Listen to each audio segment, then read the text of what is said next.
नमस्कार दोस्तों, एक बार आपका स्वागत है बीबी सर यूके। चले मुसाफिर राह पर, गिन गिन कर हर पैर, एक दिन मंजिल मिल जाएगी, ये तो है एक सफ़र का शेर। देखिएगा मित्रों, चलते रहिए, एक ना एक दिन तो हमें मंजिल मिल ही जानी है। तो आइए आज का टॉपिक स्टार्ट करते हैं। सीधे ज़्यादा क्या आपसे बात करूं, तो गढ़वाल नरेशों का प्रशासन हम देखेंगे दोस्तों। आज प्रशासन, यहाँ से भी आयोग बार बार सवाल बनाता है। अब देखिएगा, प्रशासन में सबसे ऊपर जो बैठता था गढ़वाल में, वो राजा होता था। कौन होता था दोस्तों? राजा। उसके बाद होता था यहाँ वजीर, बहुत इम्पोर्टेंट वजीर, या इसी को मुख्तार कहा गया है। क्या कहा गया है दोस्तों? मुख्तार कहा गया है। आप ये बात याद रखिएगा, ये पॉइंट अपडेट करिएगा, ठीक है। आगे जाएंगे और इसके बाद आप देखेंगे कि गढ़ नरेशों के मंत्रिमंडल में धर्माधिकार, जो ये नरेश होते थे ना दोस्तों, यहाँ राजा होते थे, उनके मंत्रिमंडल में धर्माधिकार का प्रमुख स्थान होता था, ठीक है। और मोलाराम ने इनके लिए एक शब्द का प्रयोग किया है, ओझा गुरु। इनके लिए कौन से शब्द का प्रयोग किया है? मोलाराम ने ओझा गुरु। आपको इतना बात याद रखना है। संकल्प या विष्णु प्रीति, ये संकल्प या विष्णु प्रीति एक प्रकार का टैक्स होता था जो विद्वानों को दिया जाता था, ठीक है। राज्य की आय का प्रमुख साधन था भूमि कर। क्या था दोस्तों? भूमि कर था राज्य की आय का प्रमुख स्रोत, जिसे सिरती कहते थे। सिरती इंपॉर्टेंट क्वेश्चन है, ये आपको याद रखना है कि राज्य का प्रमुख आय क्या होता था? भूमि कर, जिसे सिरती कहते थे। आपको ये बात याद रखना है।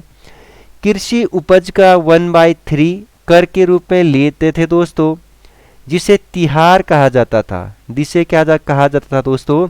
तिहार। कितना लिया जाता था? 1/3। कृषि का 1/3 भाग भूमि टैक्स के रूप में लिया जाता था।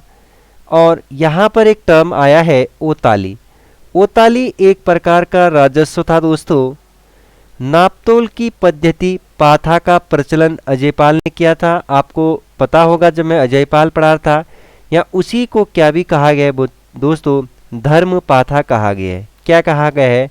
धर्म पाथा।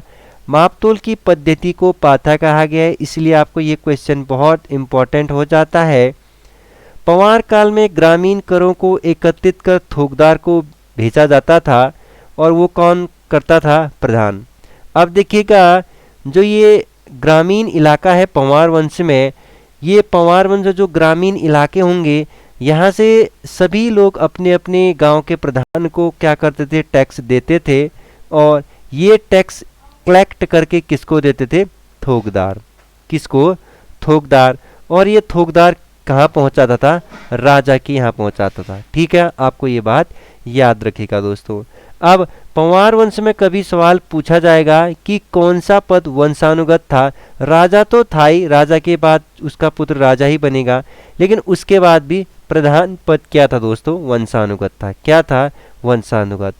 राजधानी की सुरक्षा का जिम्मेदार जिसको था, वो था गोलदार। जिसका था? किसका था? गोलदार। आपको ये पॉइंट याद रखना है, क्योंकि राजधानी की सुरक्षा, अगर ये है राजधानी, आप अभी इतना ही याद रखिएगा दोस्तों, ये राजधानी का सुरक्षा जो करता था उसका नाम होता था गोलदार।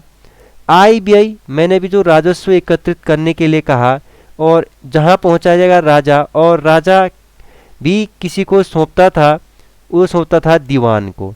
तो आईबीआई का कार्य करने वाले को आप क्या कहेंगे? यहाँ पर दीवान कहेंगे, ठीक है। परगने में नियुक्त अधिकारी फौजदार हुआ करता था। जो परगना हुआ करता था गढ़वाल पवार वंश में, इस परगने में जो अधिकारी होता था उसको कहा जाता था फौजदार दोस्तों। क्या कहा जाता था? फौजदार। जो गढ़वाल की सेना थी वो कई पलटनों में विभाजित थी। आपको याद रखने, छोटे छोटे टुकड़ियों में विभाजित थी। और मैंने ये पॉइंट बता दिया है कि गढ़वाल राज्य में जो मुख्तार था जो मंत्रिमंडल में वो सर्वोच्च होता था, ठीक है, मुख्तार जिसे आप बख्शी भी कहते थे। गढ़ राज्य की राजधानी के सुरक्षा अधिकारियों को गोलदार कहते थे, ये बात मैंने आपको बता दिया। सैनिक शासक फौजदार कहलाते थे, परगने का बता दिया। संदेहवाहक बोले तो आप उसको अभी के लिए क्या कहेंगे, गुप्तचर। क्या कहेंगे दोस्तों, गुप्तचर को क्या कहा गया है, चणु। क्या कहा गया है दोस्तों, चणु। ये इंपॉर्टेंट पॉइंट होगा, चणु। परगनों में राजस्व वसूली का कार्य थोकदार करते थे। बेसिकली आपका जो परगना हुआ करता था वहाँ जो राजस्व वसूली करते थे वो करते थे थोकदार। कौन करते थे, थोकदार। और जिनका जो मुखिया होता था सयाना, इन्हीं को क्या भी कहा गया है दोस्तों कहीं कहीं पर, सयाना। अब परगना से भी छोटा होता था ग्राम। ग्राम में जो राजस्व एकत्रित करता था वो प्रधान करता था बेसिकली। कौन करता था, प्रधान। राजा 3 परिस्थितियों में भू स्वामित्व दूसरों को दे सकता था। बोले तो राजा जो भूमि होता था दान, वो 3 तरीके से दे सकता था। कितने तरीके से दे सकता था दोस्तों, 3 प्रकार से भूमि दान दे सकता था। आपको ये बात याद रखना है, ठीक है। राजस्व का प्रमुख अधिकारी जो होता था दस्तरी होता था। सेना का वेतन देने वाला अधिकारी, जो सेना को वेतन देने वाला अधिकारी होता था उसको बख्शी कहते थे। इंपॉर्टेंट क्वेश्चन है, इतना आपको याद रखना है। अब देखिएगा गढ़वाल सेना में इससे ज़्यादा आपको कुछ इनके प्रशासन में नहीं मिलता है। अब हम सीधे गढ़वाल के किले पढ़ेंगे दोस्तों।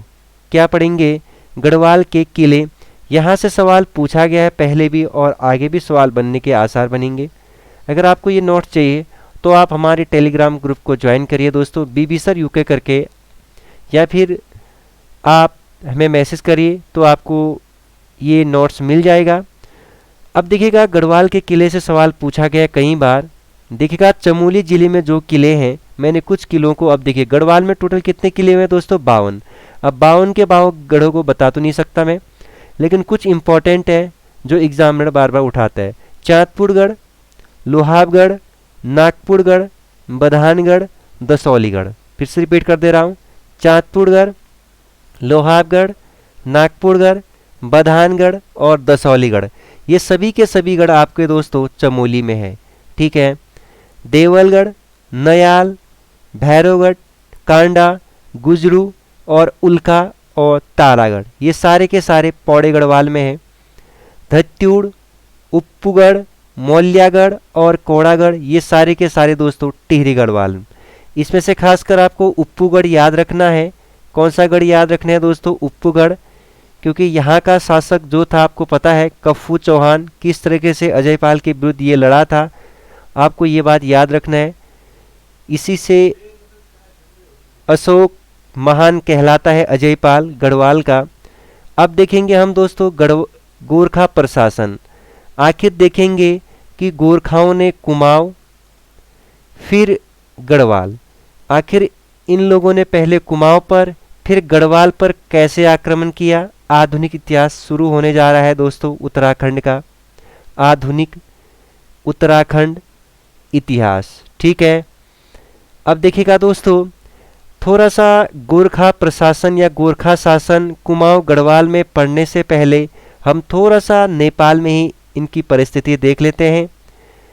नेपाल में गोरखा शासन का उदय जिसने किया दोस्तों, उनका नाम है पृथ्वी नारायण शाह, और इन्होंने किया ये काम 1742 से लेकर के 1775 के आसपास, ठीक है दोस्तों। तो नेपाल का एकीकरण करने का आरंभ या प्रारंभ किसने किया, पृथ्वी नारायण शाह को आपने याद रखना है। इसके बाद रन बहादुर शाह को ये जिम्मेदारी दी जाती है, जिनका टाइम पीरियड है 1778 से 99 तक। अब देखिएगा इसके बाद हम नेपाल को थोड़ा सा विदा ले लेते हैं और कुमाऊं की ओर आ जाते हैं। जब मैं आपको कुमाऊं में चंद वंश पढ़ा रहा था और गढ़वाल में भी पढ़ा रहा था पंवार वंश, तो उस टाइम पीरियड पर एक व्यक्ति अस्तित्व में आ जाता है जिसका नाम होता है हर्षदेव जोशी। कौन दोस्तों, हर्षदेव जोशी। अब देखिएगा हर्षदेव जोशी पर आपको क्या पढ़ना है। हर्षदेव जोशी के आमंत्रण पर, बोले तो निमंत्रण पर ही गोरखा शासकों ने कुमाऊं पर आक्रमण किया। पहले तो कहाँ किया इन्होंने, कुमाऊं पर। ये नेपाल है, ये वाला बॉर्डर। अभी यहाँ देखिए मजा आ गया, ये वाला लाइन जो है दोस्तों ठीक का आपका काली नदी है। कौन सी नदी है दोस्तों? काली नदी। इस काली नदी के पार कौन सा देश है? नेपाल। अब अभी के लिए यहाँ याद रखिएगा ये क्या है? कुमाऊं, और ये क्या है? गढ़वाल। ठीक है दोस्तों, बधानगढ़, ये बौद्धांचल पर्वत याद रखिएगा, जो डिवाइडेड एरिया है कुमाऊं गढ़वाल का। अब देखिए नेपाल से कुमाऊं पर आक्रमण करने का न्योता किसने दिया इनको, गोरखाओं को? हर्षदेव जोशी। क्योंकि हर्षदेव जोशी को अपने अनुरूप चंदवंश में क्या नहीं मिला? राजपाट मिला ही नहीं। इतिहासकार एटकिंसन ने हर्षदेव जोशी को इस आचरण को स्वार्थपूर्ण और देशद्रोह बताया। बिल्कुल ये देशद्रोह निकला। अब देखिएगा कुमाऊं पर गोरखा आक्रमण, क्या देखेंगे दोस्तों? अब यहां से कुमाऊं पर गोरखा आक्रमण देखेंगे। उस टाइम की दशा देखिएगा, 1790 में कुमाऊं गोरखा शासन ने डोटी से चौतरिया बहादुर शाह, काजी जगत पांडे, अमर सिंह थापा, सूबेदार जो अमर सिंह थापा था, सूरवीर थापा के नेतृत्व में कुमाऊं पर आक्रमण किया। इसमें आपको याद रखना है, अमर सिंह थापा याद रखना है और चौतरिया बहादुर शाह। ठीक है, इन दोनों का नाम याद रखना है। इन दोनों के नेतृत्व में इन लोगों ने कुमाऊं के चंदवंश पर आक्रमण किया। कहाँ आक्रमण किया? कुमाऊं के चंदवंश पर आक्रमण किया। उस टाइम पीरियड पर चंदवंश का शासक हुआ करता था महेंद्र चंद। कौन हुआ करता था दोस्तों? महेंद्र चंद, जो 62वें नंबर का राजा हुआ करता था। और महेंद्र चंद इस हवलबाग के युद्ध में मारा जाता है। आपको पता होगा हवलबाग अल्मोड़ा में है। हवलबाग का युद्ध 1790 में होता है। ये बहुत पहले पढ़ा चुका हूँ मैं चंदवंश में अच्छे डिटेल से। और यहाँ पर उसके बाद क्या हो जाता है? गोरखा शासन स्थापित हो जाता है।